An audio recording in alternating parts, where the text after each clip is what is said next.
అమెరికాలో మరో దారుణ ఘటన చోటు చేసుకుంది. దుండగుడు జరిపిన కాల్పుల్లో ఓ తెలుగు యువకుడు ప్రాణాలు కోల్పోయాడు. మృతుడిని ఆంధ్రప్రదేశ్లోని బాపట్ల జిల్లాకు చెందిన దాసరి గోపీకృష్ణగా గుర్తించారు. ఘటనపై కేసు నమోదు చేసుకున్న పోలీసులు దర్యాప్తు చేస్తున్నారు. ఘటనకు సంబంధించిన వివరాల్లోకి వెళ్తే కర్రపాలెం మండలం యాజలికి చెందిన గోపీకృష్ణ ఉపాధి కోసం 8 నెలల క్రితం అమెరికా వెళ్ళాడు. ప్రస్తుతం ఆర్కానాల్స్లోని ఓ సూపర్ మార్కెట్లో పనిచేస్తున్నాడు. శనివారం మధ్యాహ్నం గోపీకృష్ణ కౌంటర్లో ఉండగా ఓ దుండగుడు నేరుగా వచ్చి తుపాకీతో అతడిపై విచక్షణ రహితంగా కాల్పులు జరిపాడు. ఈ క్రమంలో తీవ్ర గాయాల పాలైన గోపీకృష్ణ అక్కడికక్కడే కుప్పకూలిపోయాడు.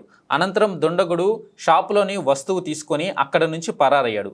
ఆ తర్వాత గోపీకృష్ణను స్థానిక ఆసుపత్రికి తరలించగా అక్కడ చికిత్స పొందుతూ ఆదివారం మరణించారు. ఈ విషయం తెలుసుకున్న అతడి కుటుంబ సభ్యులు కన్నీరు మున్నీరుగా విలపిస్తున్నారు. గోపీకృష్ణ స్వగ్రామం యాజలిలో విషాద ఛాయలు అలుముకున్నాయి. మృతుడికి భార్య, కుమారుడు ఉన్నారు. ఇటీవల కాలంలో దుండగుల కాల్పుల్లో, ఇతర ప్రమాదాల్లో అమెరికాలో ప్రాణాలు కోల్పోతున్న తెలుగువారి సంఖ్య పెరిగిపోతుండడం ఆందోళన కలిగిస్తుంది.